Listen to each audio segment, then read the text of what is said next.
मेरा नाम रूपा है। आज मैं आपको अपनी कहानी सुनाने वाली हूँ। मेरी शादी एक बहुत बड़े आलीशान महल नुमा अमीर घर में हुई थी। मेरे पति का नाम अविनाश था। मैं और मेरे पिता अपने आप को बड़े खुशकिस्मत मानते थे कि हमें ऐसा घर मिला है।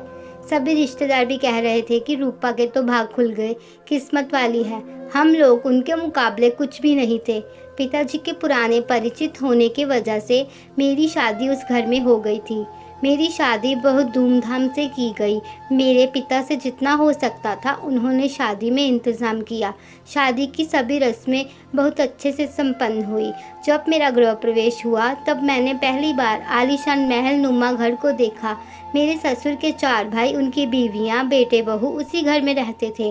बहुत भरा पूरा परिवार था। मैं अपने आप को बहुत खुशकिस्मत मान रही थी कि मेरी शादी इतने बड़े परिवार में और इतने अमीर परिवार में हुई है। मेरी सास ने मेरा गृह प्रवेश सभी रीति रिवाजों के अनुसार किया और मुझे बहुत सारे उपहार मुंह दिखाई में दिए। उस दिन मैं अपने आप को 7वें आसमान पर समझ रही थी, पर मुझे क्या पता था अगले ही पल मेरी सारी खुशियों को किसी की बुरी नज़र लगने वाली है। सुहाग रात का समय आ गया, लेकिन उसके पहले मेरी सास और ननद मुझे अकेले में ले गई। मुझे लगा कुछ बात करनी होगी। उनके चेहरे उतरे हुए और डरे हुए थे, जैसे कि कोई बात वो मुझसे करना चाहते हो। मैंने उन्हें पूछा, क्या हुआ, आप दोनों इतने डरे हुए क्यों हो? मेरी सास बोली, बेटा, हम तुम्हें कुछ बताना चाहते हैं, लेकिन तुम यह सुनकर हिम्मत रखना। साथ ही मेरी ननद भी बोली कि अब हम जो तुम्हें बताने वाले हैं वो बात हम तीनों के बीच में ही रखना। यह बड़ा घर है, यहाँ बात फैलते ज़्यादा समय नहीं लगता, और वो बात सबके सामने आ गई तो हमारे घर की इज्जत मिट्टी में मिल जाएगी। अब तुम इस घर की बहू और तुम्हें इस घर का मान रखना होगा। उनकी बातें सुनकर मैं डर गई। मुझे समझ नहीं आ रहा था कि वो लोग क्या बोलना चाह रहे हैं। मैंने कहा, आप बताएं मुझे क्या बात है? मेरी सास बोली कि बहू, मेरा बेटा मर्द नहीं है। उनकी यह बात सुनकर मेरे होश उड़ गए। उन्होंने कहा कि मैं जानती हूँ कि तुम सोच रही होगी कि फिर हमने तुमसे हमारे बेटे की शादी क्यों की, लेकिन हमारी भी मजबूरी थी। हम यह बात ऐसे बता नहीं सकते थे। मेरा बेटा रात में अक्सर बाथरूम में ही रहता है, पता नहीं वहाँ क्या करता है। जब भी उसे पूछो तो यही कहता है कि उसका पेट खराब है।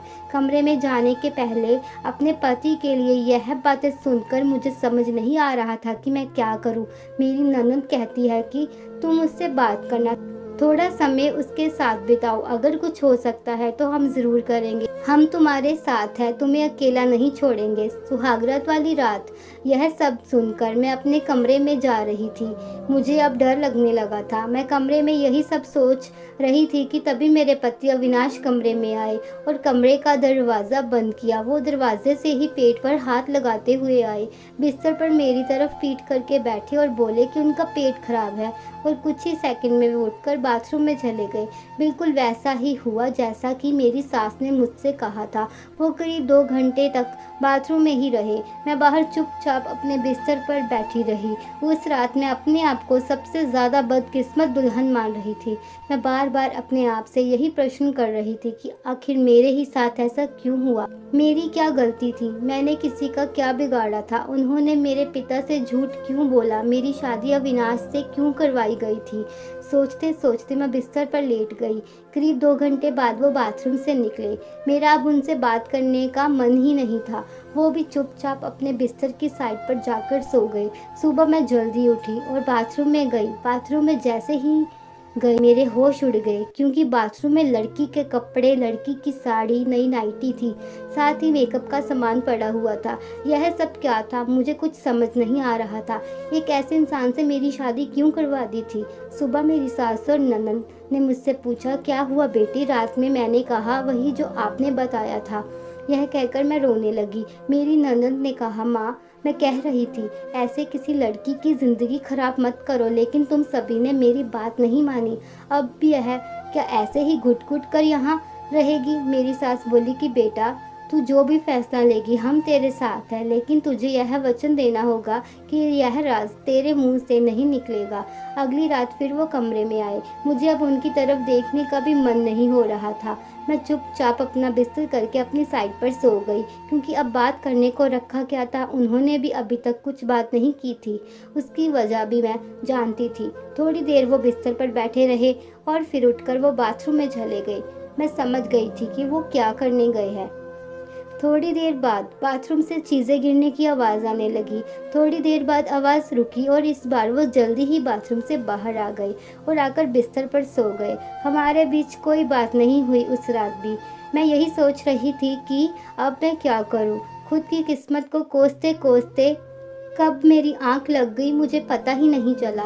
सुबह जल्दी उठी और फिर मैं बाथरूम में गई, लेकिन इस बार बाथरूम में जब गई तो सब कुछ बिखरा हुआ था। नई नाइटी को फाड़ दिया था, मेकअप का सामान बिखरा हुआ था।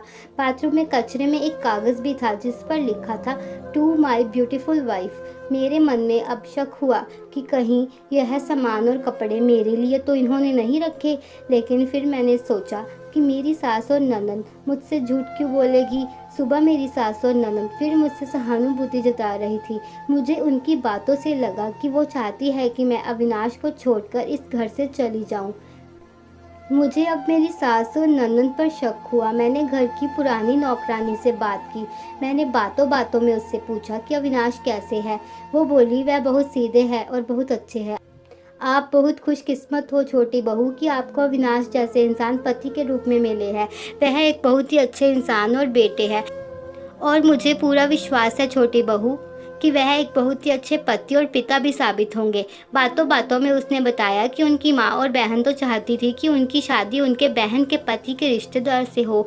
बहन और माँ ने तो बहुत कोशिश की, लेकिन बड़े मालिक आपके ससुर नहीं माने और अपने दोस्त के परिचित यानी आपसे शादी करवा दी। वो दोनों तो आपकी शादी के खिलाफ थे। कई दिनों तक घर में विवाद भी होता रहा, लेकिन आपके पति अविनाश ने कहा कि पिताजी जहाँ बोलेंगे मैं वही शादी करूँगा।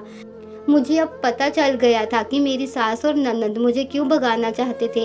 उन्होंने जो भी मुझे अविनाश के बारे में बोला था वह सब झूठ था। उन्होंने अविनाश को भी मेरे बारे में ज़रूर कुछ ऐसा कहा होगा जिसकी वजह से वे खुद को रात में बाथरूम में बंद कर लेते थे। अब मैं रात में अविनाश से बात करने का इंतज़ार कर रही थी। वो कमरे में आए तो उनका मुँह उतरा हुआ था। यह पहली बार था जब मैं उनसे बात करने वाली थी। उनके आते ही मैंने कहा, आप मुझसे कुछ बात करना चाहते हैं? वो बोले, अब बात करने को रखा क्या है। पापा का विश्वास था कि तुम मेरे लिए एक अच्छी जीवन साथी साबित होगी, इसलिए मैंने अपनी माँ और बहन के खिलाफ जाकर तुमसे शादी करने के लिए हाँ की थी और तुमने मुझसे सच छुपाया। मैंने पूछा, कैसा सच? सच कि तुम मुझसे शादी नहीं करना चाहती थी, तुम किसी और से प्यार करती थी और उसी से शादी करना चाहती थी, लेकिन तुम्हारे पिता ने ज़बरदस्ती तुम्हारी शादी मुझसे करवा दी थी। यह बात तुमने ही तो माँ को बताई थी। घर की इज्जत और पापा के कारण मैं चुप हूँ, कुछ कदम नहीं उठा रहा और मैंने भी देख लिया था कैसे सुहागरात की रात को तुम मुझे इग्नोर कर रही थी। सुहागरात की रात ज़िंदगी में बहुत स्पेशल होती है, लेकिन मेरे बाथरूम में 2 घंटे रहने पर भी तुम्हें फ़र्क नहीं पड़ा। माँ ने सही कहा था कि तुम आवाज़ भी नहीं दोगी, बात करना तो दूर की बात है। मैंने पूछा, बाथरूम में रुकने को उन्होंने कहा था और वो कपड़े और मेकअप का सामान क्यों रखा हुआ था बाथरूम में? अविनाश बोले, वो मेरी बहन ने रखा था, पहली रात का गिफ्ट था तुम्हारे लिए। तुम कहीं कमरे में देख ना लो, इसीलिए बाथरूम में रखा था, तुम्हें सरप्राइज़ देने के लिए। पता है कितने सपने देखे थे मैंने हमारी पहली रात के लिए। तुमसे कितनी बातें करनी थी, तुम्हारी पसंद नापसंद जाननी थी, अपनी पसंद नापसंद बतानी थी। मैं यह सब सुनकर हैरान थी। मेरी सास और ननद ने मुझे इतना बड़ा धोखा दिया था। मैं उठकर उनके पास गई और उनको बताया कि आपको पता है आपकी माँ और बहन ने मुझसे आपके बारे में क्या कहा है। फिर मैंने उन्हें सारी बात समझाई। कहा कि वो चाहते थे हम दोनों में गलत फहमी हो और हम अलग हो जाए ताकि वो जो चाहते हैं वो पूरा हो जाए।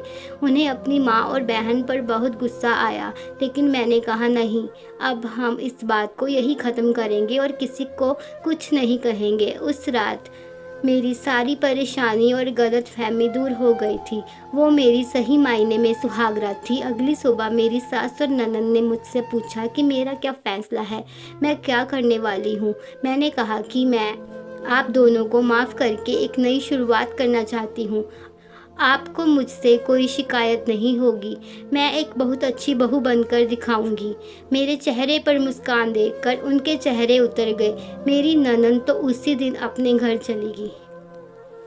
कहानी सुनने के लिए दोस्तों आपका बहुत धन्यवाद।